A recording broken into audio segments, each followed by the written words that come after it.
ಎಲ್ಲರಿಗೂ ನನ್ನ ನಮಸ್ಕಾರಗಳು. ನನ್ನ ಹೆಸರು ದೀಕ್ಷಾ ಬಿಪಿ. ನಾನು ಶೇಷಾದ್ರಿಪುರಂ ಪಬ್ಲಿಕ್ ಶಾಲೆಯ 8ನೇ ತರಗತಿ ಎ ವಿಭಾಗದಲ್ಲಿ ವ್ಯಾಸಂಗ ಮಾಡುತ್ತಿದ್ದೇನೆ. ನಾನು ಇಂದು ನಿಮ್ಮೆಲ್ಲರಿಗೂ ಒಂದು ಕೃತಜ್ಞತೆಯ ಕಥೆಯನ್ನು ಹೇಳುತ್ತಿದ್ದೇನೆ. ಇದು ನಿಜ ಜೀವನದ ಒಂದು ಘಟನೆಯಾಗಿತ್ತು. ಒಂದು ಊರಿನಲ್ಲಿ ಒಬ್ಬಳು ತಾಯಿ ಇದ್ದಳು.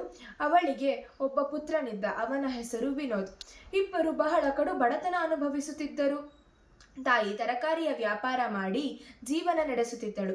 ಅವಳಿಗೆ ತನ್ನ ಪುತ್ರನನ್ನು ಒಳ್ಳೆಯ ಶಾಲೆಯಲ್ಲಿ ಓದಿಸಬೇಕೆಂಬ ಆಸೆ.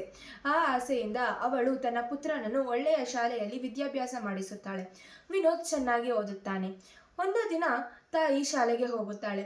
ಹರಕಲು ಬಟ್ಟೆ, ಬಡಕಲು ಶರೀರ ನೋಡಿದ ವಿನೋದಿನ ಸಹಪಾಠಿಗಳು ಅವನನ್ನು ಟೀಕಿಸಲು ಪ್ರಾರಂಭಿಸುತ್ತಾರೆ. ವಿನೋದ್ ಕ್ರೋಧದಿಂದ ತನ್ನ ಮಾತೆಗೆ ಬೈಯುತ್ತಾನೆ. ಮಾತೆ, ನೀನೇಕೆ ಶಾಲೆಗೆ ಹರಿದ ವಸ್ತ್ರ ಧರಿಸಿ ಬರುತ್ತೀಯಾ? ನನಗೆ ಬಹಳ ಮುಜುಗರವಾಗುತ್ತದೆ ಎಂದು ಹೇಳುತ್ತಾನೆ. ಈ ಮಾತನ್ನು ಕೇಳಿದ ತಾಯಿಯ ಮನಸ್ಸು ನೊಂದಿ ಹೋಗುತ್ತದೆ.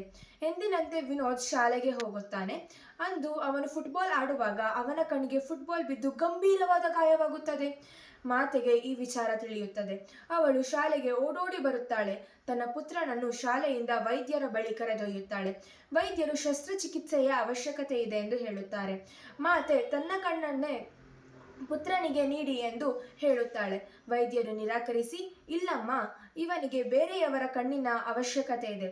ಅದು ನಮ್ಮ ಬಳಿ ಲಭ್ಯವಿದೆ, ಆದರೆ ಬಹಳ ಖರ್ಚಾಗುತ್ತದೆ ಎಂದು ಹೇಳುತ್ತಾರೆ. ತಾಯಿ ತನ್ನ ಪರಿಸ್ಥಿತಿಯನ್ನು ವಿವರಿಸುತ್ತಾಳೆ. ವೈದ್ಯರೇ, ನಾನು ತರಕಾರಿ ವ್ಯಾಪಾರ ಮಾಡಿ ಜೀವನ ನಡೆಸುತ್ತಿದ್ದೇನೆ. ನನ್ನ ಬಳಿ ಒಮ್ಮೆಲೆ ಅಷ್ಟೊಂದು ಹಣ ಕೊಡಲು ಸಾಧ್ಯವಾಗುವುದಿಲ್ಲ. ನಾನು ಪ್ರತಿ ತಿಂಗಳು ಸ್ವಲ್ಪ ಸ್ವಲ್ಪ ಹಣ ಕೊಡುತ್ತೇನೆ ಎಂದು ಹೇಳುತ್ತಾರೆ. ವೈದ್ಯರು ಈ ಮಾತಿಗೆ ಒಪ್ಪಿ ಶಸ್ತ್ರಚಿಕಿತ್ಸೆ ನಡೆಸುತ್ತಾರೆ. ವಿನೋದ್ನ ಶಸ್ತ್ರಚಿಕಿತ್ಸೆ ಸಫಲವಾಗುತ್ತದೆ. ಅವನು ಸಂತಸದಿಂದ ಹೊರಬರುತ್ತಾನೆ. ವೈದ್ಯರಿಗೆ ಧನ್ಯವಾದ ಹೇಳಿ ಹೊರಬರುತ್ತಾನೆ. ಆದರೆ ಅವನಿಗೆ ತನ್ನ ತಾಯಿಯ ಶ್ರಮದ ಬಗ್ಗೆ ಅರಿವೇ ಇರಲಿಲ್ಲ. ವಿನೋದ್ ದೊಡ್ಡವನಾಗುತ್ತಾನೆ. ತನ್ನ 10ನೇ ತರಗತಿಯನ್ನು ಮುಗಿಸಿ ಒಳ್ಳೆಯ ಅಂಕಗಳನ್ನು ಪಡೆಯುತ್ತಾನೆ.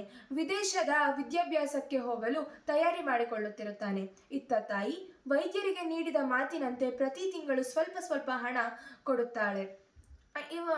ಇವಳು ತನ್ನ ಪುತ್ರನ ವಿದ್ಯಾಭ್ಯಾಸದ ಖರ್ಚು ವೆಚ್ಚವನ್ನೆಲ್ಲ ಸಂಭಾಳಿಸುತ್ತಿರುತ್ತಾಳೆ. ವಿನೋದ್ ವಿದೇಶಕ್ಕೆ ಹೋಗುತ್ತಾನೆ. ಅಲ್ಲಿ ತನ್ನ ವಿದ್ಯಾಭ್ಯಾಸವನ್ನು ಮುಗಿಸುತ್ತಾನೆ. ಅಲ್ಲಿಯೇ ಕೆಲಸಕ್ಕೆ ಸೇರುತ್ತಾನೆ. ಅವನು ತನ್ನ ಭಾರತ ಮಾತೆ ಹಾಗೂ ತನ್ನ ಮಾತೆಯನ್ನು ಮರೆತೇ ಹೋಗುತ್ತಾನೆ. ಅವನು ಒಂದು ದಿನ ಕೊಠಡಿಯನ್ನು ಸ್ವಚ್ಛಗೊಳಿಸುವಾಗ ಅವನ ಹಳೆ ಪೆಟ್ಟಿಗೆಯಲ್ಲಿ ಅವನ ಮಾತೆ ಅವನಿಗಾಗಿ ಬರೆದ ಒಂದು ಪತ್ರ ಸಿಗುತ್ತದೆ. ಆ ಪತ್ರದಲ್ಲಿ ಮಾತೆ ಅವನ ಬಾಲ್ಯದ ಫುಟ್ಬಾಲ್ ಘಟನೆಯನ್ನು ವಿವರವಾಗಿ ಬರೆದಿರುತ್ತಾಳೆ.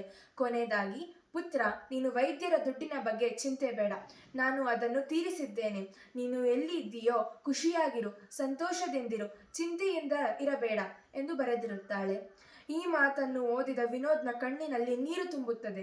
ಅವನು ಮಾತೆಯನ್ನು ನೋಡಲು ಭಾರತಕ್ಕೆ ಬರುತ್ತಾನೆ. ಅಷ್ಟರಲ್ಲಿ ಅವನ ಮಾತೆ ಮಣ್ಣಲ್ಲಿ ಮಣ್ಣಾಗಿರುತ್ತಾಳೆ. ಅವನ ದುಃಖಕ್ಕೆ ಅಂತ್ಯವೇ ಇರಲಿಲ್ಲ.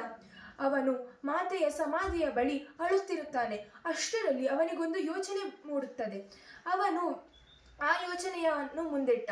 ಯೋಚನೆ ಏನೆಂದರೆ, ಅವನ ಮಾತೆಯಂತೆ ಇನ್ನಿತರ ವೃದ್ಧರಿಗೆ ವೃದ್ಧಾಶ್ರಮ ಕಟ್ಟಿಸಬೇಕು, ಅವರಿಗೆ ಆಸರೆಯಾಗಬೇಕೆಂಬ ಯೋಚನೆ. ಆ ಯೋಚನೆಯನ್ನು ಮುಂದಿಟ್ಟುಕೊಂಡನು. ಆ ಯೋಚನೆಯಂತೆಯೇ ಅವನು ವೃದ್ಧಾಶ್ರಮವನ್ನು ಕಟ್ಟಿಸಿದ. ಅದರಲ್ಲಿ ಅವನ ತಾಯಿಯ ಸ್ಮಾರಕವನ್ನು ಸ್ಥಾಪಿಸಿದ. ಅವನು ಎಲ್ಲ ವೃದ್ಧರಿಗೂ ಒಂದು ಹೊಸ ಬೆಳಕಾದ, ಒಂದು ಹೊಸ ಜೀವನವನ್ನು ನೀಡಿದ.